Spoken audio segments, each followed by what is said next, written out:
Hey guys, welcome back to another episode of Life of the Lost. My name is Megan, and today we are going to do a podcast without Sam.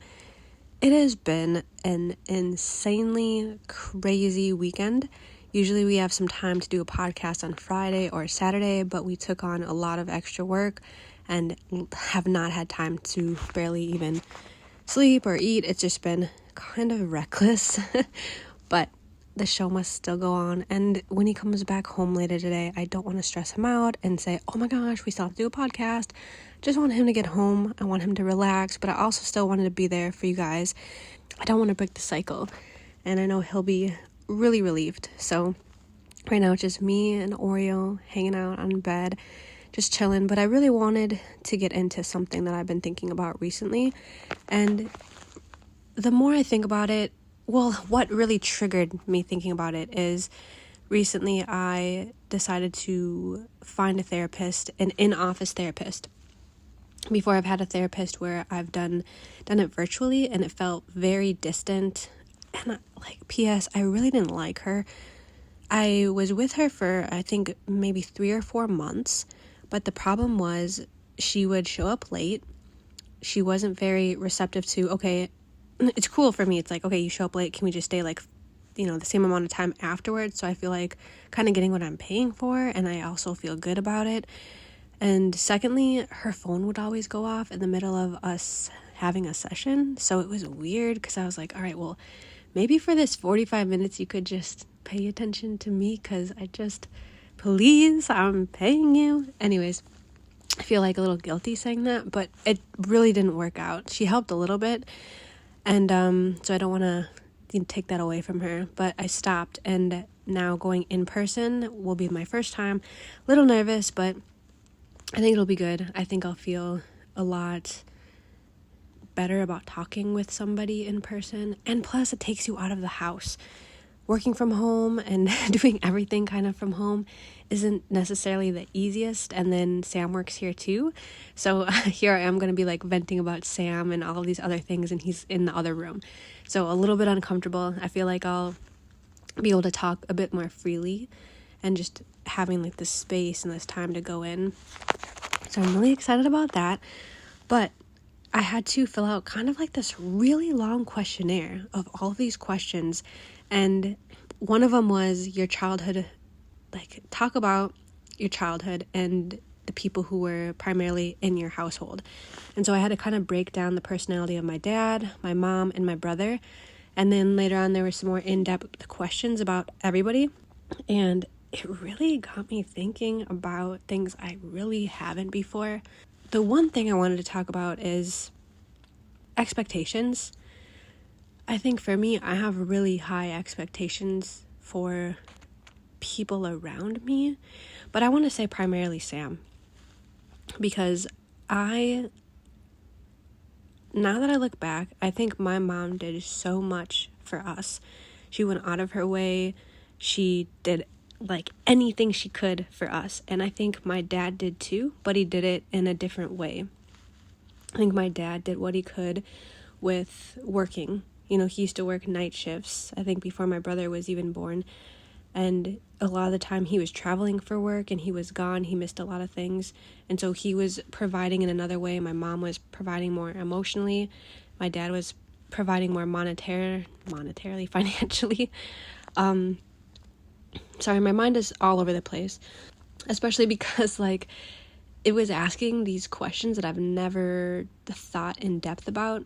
But I'll go back to my main point, and that is, what is the word I just used? I need Sam, because he'll be like, oh, this is what you just said. Okay, now I'm just completely not prioritizing. What did I say? I forgot. I'm blanking.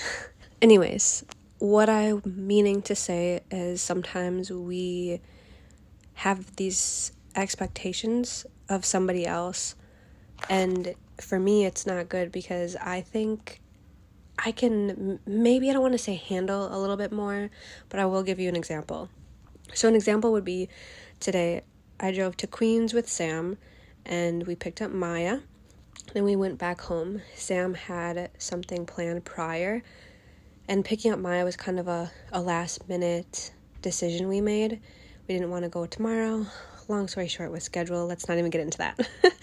But so I dropped him off where he needed to be, and then I took Maya and Oreo, and Maya's been complaining a little bit about her clothes. She's getting to this age where I'm not sure if she's like seeing trends with her friends or what it is, but she doesn't like the clothes that we have. So I've been trying to kind of build her a little bit better wardrobe to her liking.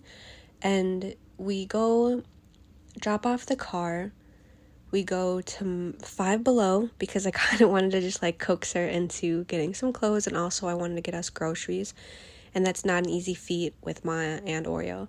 So we get her to Five Below, and I get her, say you can get 2 things, whatever you want. I think she picked slime, her favorite, and then she also picked some kind of, it looked like a gummy, right? It looked like French fries, and it had like these cute little curly cues, and she was eating them. She said it was really good. Then I took her to Marshall's, and I took her to Burlington Coat Factory. And then maybe like 5 or 6 blocks away is the grocery store. So we're all walking to the grocery store, and it's pretty cold, but we get there. I put Oreo in my backpack. He has a little dog backpack. And then I'm shopping with Oreo and Maya, and it's incredibly crowded.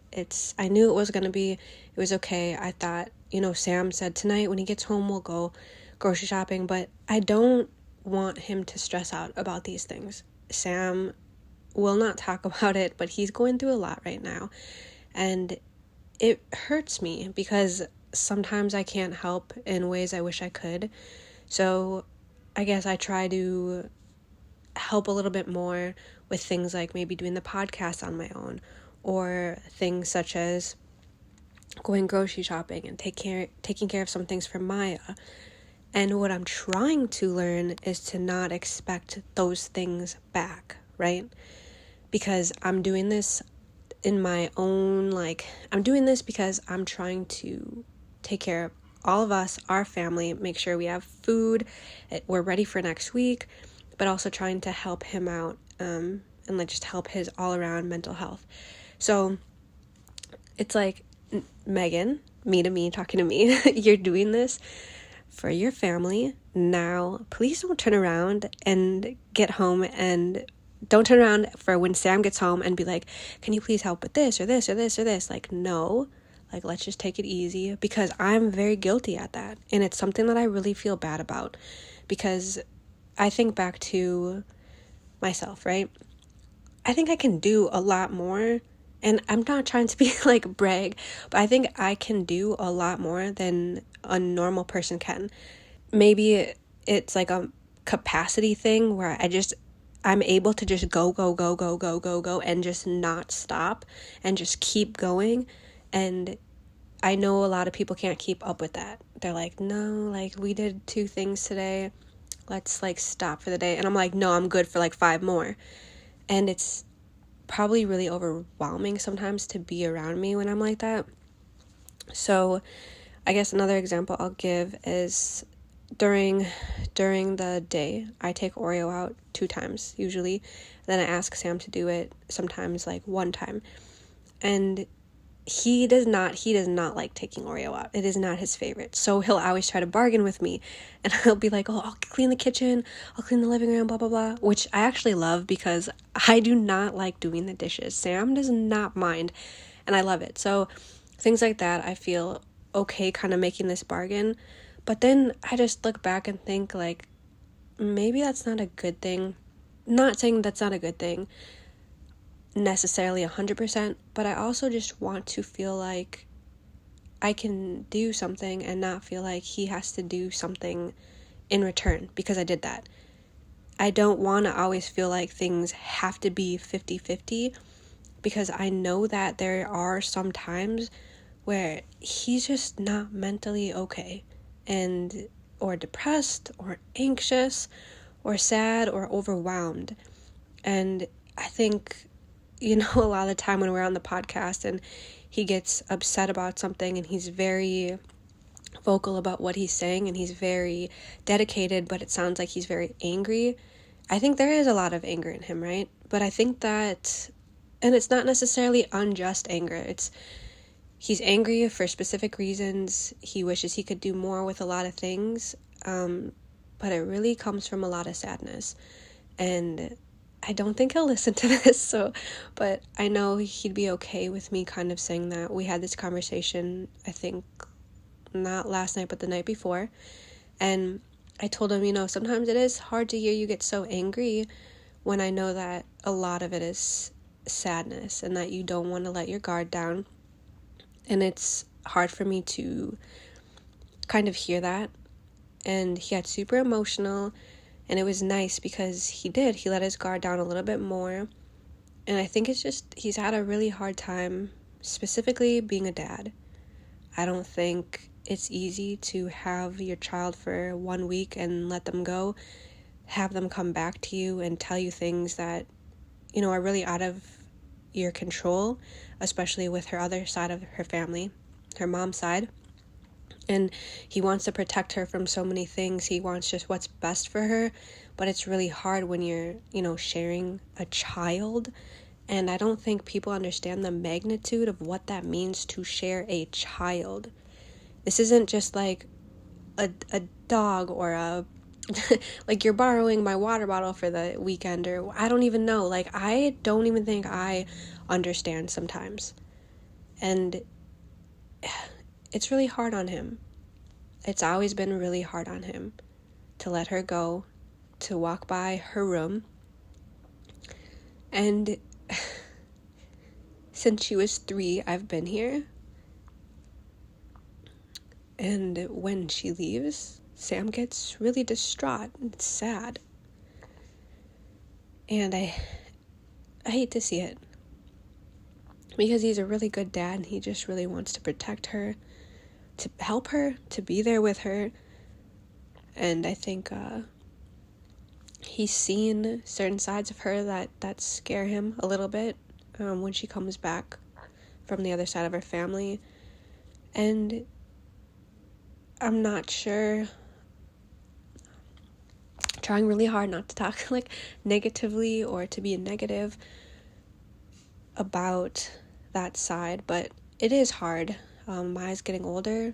She's a lot more vocal about things. When she was 3 and 4, you would get little, seedlings of conversations, but now she's able to hold conversations. She's able to express herself differently. She lets me know what really bothers her, and that's very complicated for me because I really try to take in what she's saying and not react. I'm a very reactive person, so if somebody says like something happened, I'm like, okay, how can we fix it? Like right now, what do we have to do? What can I say? How can I do it? And I don't want to be like that with her. I want to think things through and be logical because I don't want her to become reactive like I am. So right now I'm doing a bunch of unlearning, and that goes the same with me and Sam. Just I'm trying to unlearn these habits of feeling like everything needs to be equal. It's not, I don't feel good about that. I think kind of rolling this back all the way to the beginning of the conversation is I think I touched on this in this Word document that I had to go through and kind of write all of these things about my family, my mom, my dad, my brother. It kind of led me to understand where this equalness kind of came from, where prior, I don't want to say like trauma, but prior things in my life that happened are kind of carrying over to now, especially with Sam, especially with Maya. And I'm just trying to do a lot of reflecting and me looking at me, just saying, is this what you want? Is this how you want to be perceived? Is this how you want to be viewed? Can you do better at explaining yourself in a way where, that's another thing. Sorry guys, I have so many thoughts, but a thing that Sam has been teaching me recently is how to communicate with, how I can better communicate with him and how he can better communicate with me. And because I'm reactive, because I have a hard time taking like criticism in the moment, constructive criticism in the moment, he really tries to tailor how he talks to me. And he's always if it's something kind of a little bit more serious and I'm not seeing like a pattern, he'll be super calm and be like, hey, what you just did, that's what I was talking about the other day. And he's not like, hey, this is what I'm talking about. That's me. I'm the second version. I'm very reactive in that way. And I'm trying to just pause when I get anxious, trying to go take a walk, trying to meditate, and just do things that I can kind of get my head out of my own, get out of my own way, to be honest, because that's ultimately what happens. I get stuck thinking in old habits and old ways, and then I project them, and it's not good. So I'm just trying to learn. And I just realized I didn't do the highs and lows of this week. This week, what was my highs and lows? Oh, so I made this planner. A high would be I custom designed a planner maybe a few weeks ago, and I finally got it back last week, and I'm able to write in it, and it makes me so happy because I like having like something physical. I'm not like a digital person where I like to make notes in my phone so I can go back to them. I like to make notes in a physical planner with a physical pen and then go back to them. So that's been really nice this week. A con or a low would be I kind of got behind in work this week. I'm usually a week or two ahead, but because the last few weeks have been really overwhelming and me and Sam have been putting out a lot of fires recently, my work hasn't been top notch. Therefore, I got behind. In my head, I'm behind. In reality I'm right on time. But I like to just have, for me, I have, it's very production based. I have to submit a certain amount of cases every bi-week. And usually I have maybe 20 cases already cooking before they need to be finished and delivered. And this week, I realized that I don't have those already, and that I'm just kind of pushing them out as I go. So that was a little bit hard for me, but I also try to give myself a break because I know that I've worked really hard and that this isn't the end all be all. I don't want to, and this is going to sound weird, and I know this is what Sam and I have touched on before, I don't want to be a manager. I don't want to be like a CEO of this company. I want to do my work, and right now I'm at like 118 production percent, which is fucking good. You have to be at 95, and the fact that I'm on 118 makes me feel good.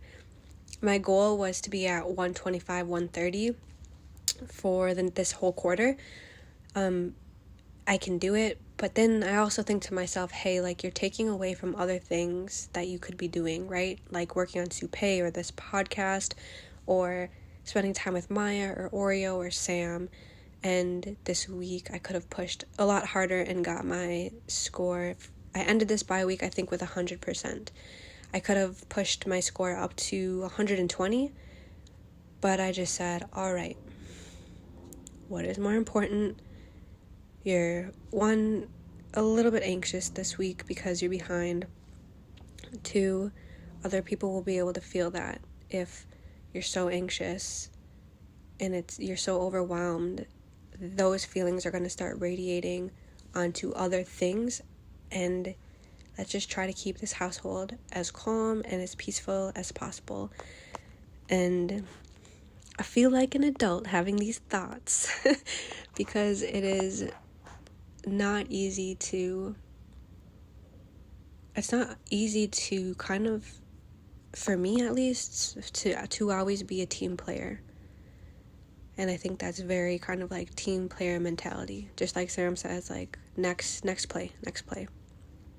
And yeah, I think that was my high and my low for this week. And what else? I think I'm just been reflecting a lot lately on being a lot more grateful of the things I do have. We've been spending some time with Sam's mom. She's going through some things right now too, and if Sam wants to talk about that, I feel more comfortable with him talking about it. But that's also really aiding to Sam having a hard time right now. I think he does a really good job at covering up sometimes his true feelings with things, and that's not a good thing either. So we've talked about him seeing a therapist. His mom has had him in therapy like his whole life, just, with adoption, her thinking that he might need help figuring out adoption and things like that. So I remember him talking to me about him being in therapy as a kid and him just not even really knowing it was therapy, just coming in, like eating some snacks and hanging out and just being okay. And, answering questions and not really understanding what was going on. But I think that's kind of cool. I know that my mom always wanted me to attend therapy when I was younger, and I was just so anti everything when it came to getting help for anything, which is why I'm really trying to push myself forward and just keep getting help that I need. This week was a really big week for me trying to get help medical-wise. I've been in and out of the doctor for the past month, and it's been really overwhelming while they can't figure out this one thing that's been wrong. Sam thinks it's genuinely stress that's causing it because I've had so many tests done and no doctor has figured it out. But besides those weird things, this weird thing happening, I'm such a, I feel like, outgoing person. I talk about things, but this is just really weird. And it's really something I've never dealt with. It's very uncomfortable.